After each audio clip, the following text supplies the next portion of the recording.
أعوذ بالله من الشيطان الرجيم بسم الله الرحمن الرحيم وإذ قلتم يا موسى لن نؤمن لك حتى نرى الله جهرة فأخذتكم الصاعقة وأنتم تنظرون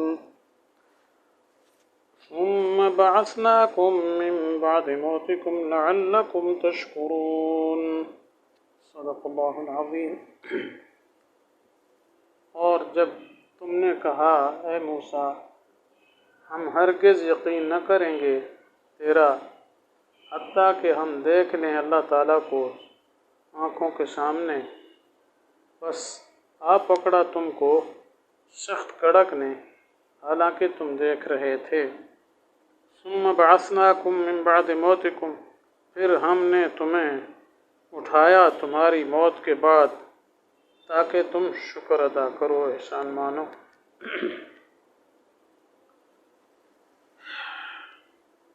تو یہ آیات چونکہ پیچھے سے بنی اسرائیل کے اوپر اللہ تعالیٰ کے جو انعامات ہوئے ان کا تذکرہ چل رہا ہے، تو تقریباً پیچھے کوئی 5 انعامات کا ذکر ہو چکا ہے، یہ 6واں انعام ہے بنی اسرائیل پر،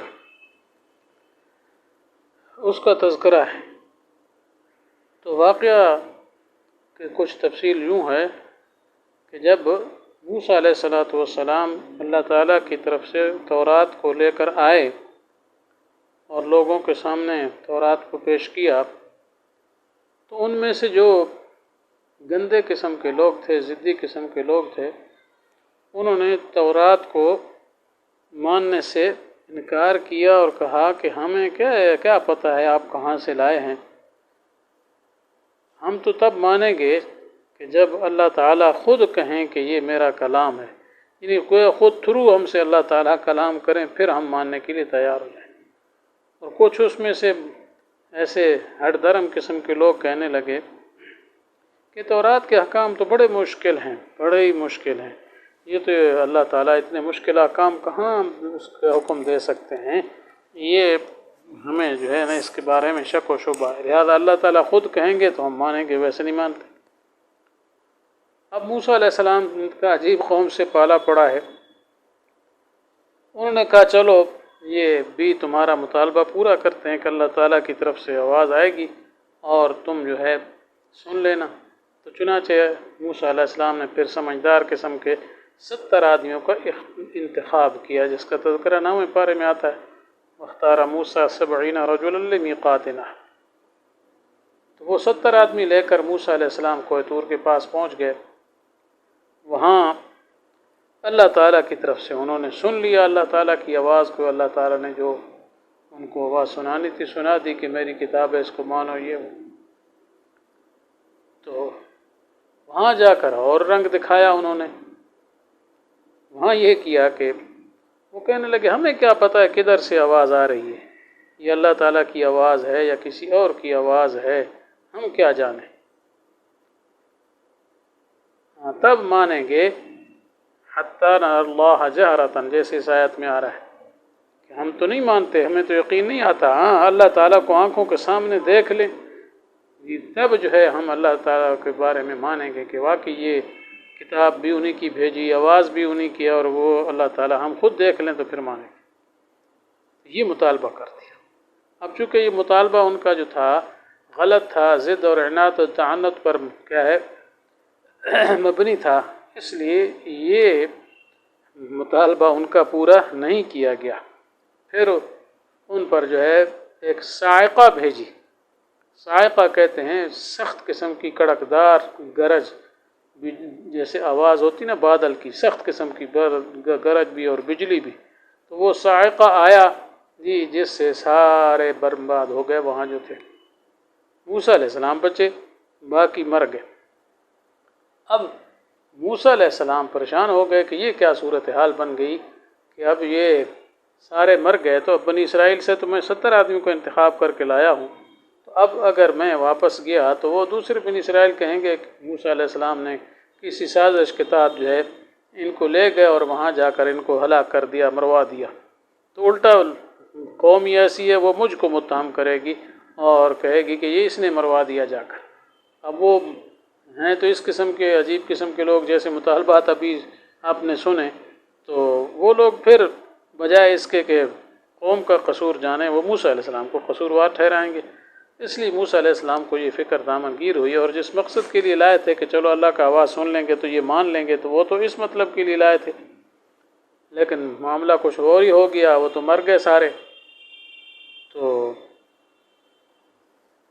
موسیٰ علیہ السلام نے پھر اللہ تعالیٰ سے دعا کی، رب لو اہلکتہم من قبل وایاج اتہلکنا بما فعل السفہاء منا، یا اللہ ان کو ہلاک کرنا تھا پہلے ہی مجھے ختم کر دیتا ان کو، ٹھیک ہے، تو یہ چند بے وقوفوں کی باتوں کی وجہ سے کیا ہے آپ نے ان کو ہلاک کر دیا جی۔ تو پھر معافی مانگی۔ بہرحال اس کے بعد اللہ تعالیٰ نے ان کو دوبارہ زندہ کیا، جیسے آتا ہے ثم بعثناکم، اگلی آیت ہے کہ ہم نے تمہارے مرنے کے بعد تمہیں زندہ کیا۔ ایک دفعہ موت دے دی، تمہارے غلط مطالبوں کی وجہ سے، ضد اور ہٹ درمی کی وجہ سے مار دیا، پھر دوبارہ اللہ تعالیٰ نے زندہ فرما دیا۔ تو اب یہ دوبارہ زندہ کرنا یہ اللہ تعالیٰ کا خاص انعام تھا۔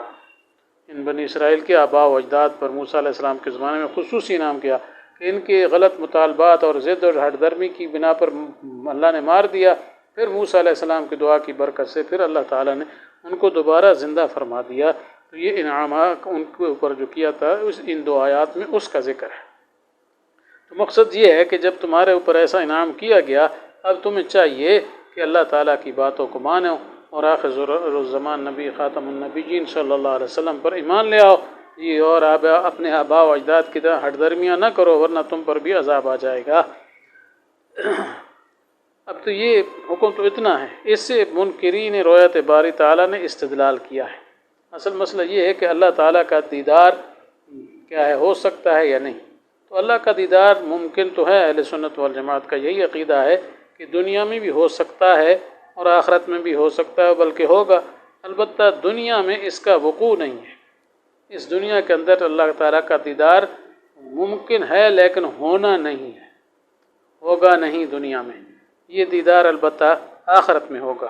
لیکن دوسرے جو منکرین ہیں وہ اس سے استدلال کرتے ہیں کہ دیکھو موسیٰ علیہ السلام کے جو ساتھی تھے انہوں نے اللہ تعالیٰ کو دیکھنے کا مطالبہ کیا، تو اگر ممکن ہوتا تو اللہ تعالیٰ زیارت کرا دیتے، ان کا مطالبہ پورا کر دیتے۔ جیسے پہلا مطالبہ پورا کیا، انہوں نے کہا ہم آواز سنیں تو تب مانیں گے، تو آواز ان کو سنا دی گئی، لیکن دیدار نہیں کروایا گیا۔ تو اگر ممکن ہوتا تو اللہ تعالیٰ کرا دیتے، لیکن اس کا جواب ہم یہ دیتے ہیں کہ یہ تو اللہ کی مرضی پر موقوف ہے۔ دنیا میں انسان کی اتنی طاقت ہی نہیں ہے کہ وہ اللہ تعالیٰ کا کیا ہے دیدار کرے۔ ہاں البتہ جب آخرت میں جنت میں پہنچ جائے گا تو اللہ تعالیٰ نے اہل جنت کو طاقت بہت زیادہ دی ہوگی، اس دنیا کی طاقت سے کئی گنا زیادہ ہوگی، اس بنا پر وہاں جو ہے اللہ تعالیٰ کا دیدار ہو سکے گا جی۔ اور اس کے لیے قرآن پاک کی بہت ساری آیات اور بہت ساری احادیث صحیحہ یہ دلالت کرتی ہیں کہ آخرت میں اہل جنت کو اللہ تعالیٰ کا دیدار ہوگا۔ قرآن میں واضح ہے وجوہ یومئذ ناظرہ الی ربہا ناظرہ، یہ کہ کچھ لوگ، کچھ چہرے مراد لوگ ہیں اس وقت اللہ تعالیٰ کی طرف دیکھیں گے جی۔ جو تر و تازہ چیزیں مراد اہل جنت ہیں، اہل جنت کو وہاں دیدار ہوگا اللہ تعالیٰ کا، لیکن بے کیف ہوگا، کیونکہ اللہ تعالیٰ جسم سے پاک ہے جی، وہ دنیا کی چیزوں کی طرح نہیں ہوگا۔ وہ جو ہوگا جو دیکھے گا، یہ حدیث پاک میں اتنا آتا ہے ایسے تم دیکھے ہوئے جیسے 14ویں کی رات کو چاند کو دیکھتے ہو۔ تو وہاں کو دیکھنے میں تکلیف ہوتی ہے کسی کو؟ ظاہر ہے کسی کو دیکھنے میں تکلیف نہیں ہے، جو دیکھے چاند کو دیکھے۔ اسی طریقے سے اللہ تعالیٰ کا دیدار بھی وہاں ہوگا۔ تو یہ معتزلہ وغیرہ جو ہے انکار کرتے ہیں کہ اللہ کا دیدار نہ یہاں ہے نہ وہاں ہے، ٹھیک ہے، لیکن ان کی یہ فلسفیانہ باتیں ہیں، یہ بات غلط ہے۔ جب قرآن و حدیث میں صریح آ گیا کہ اللہ کا دیدار ہوگا تو اس لیے اس کو تسلیم کیے بغیر چارہ نہیں ہے۔ اس لیے اہل سنت والجماعت کا مسلک جو ہے وہ مسلک حق ہے، اسی کی اتباع ضروری ہے۔ باقی اس میں اللہ تعالیٰ نے نہیں دکھایا، ایسے تو دنیا میں ہو نہیں سکتا تھا اس لیے نہیں دکھایا۔ موسیٰ علیہ السلام نے بھی درخواست کی تھی رب ارنی انظر الیک، لیکن اللہ تعالیٰ نے فرمایا لن ترانی، تو مجھے دیکھ نہیں سکے گا۔ تو دنیا میں نفی مراد ہے، آخرت کی نفی مراد نہیں ہے۔ اگر ممکن نہ ہوتا تو موسیٰ علیہ السلام کبھی درخواست ہی نہ کرتے، لیکن اللہ تعالیٰ کی حکمت یہ ہے کہ آخرت میں ہوگا، دنیا میں نہیں۔ بس بعد میں انشاءاللہ ہوگا۔ وآخر دعوانا ان الحمد للہ رب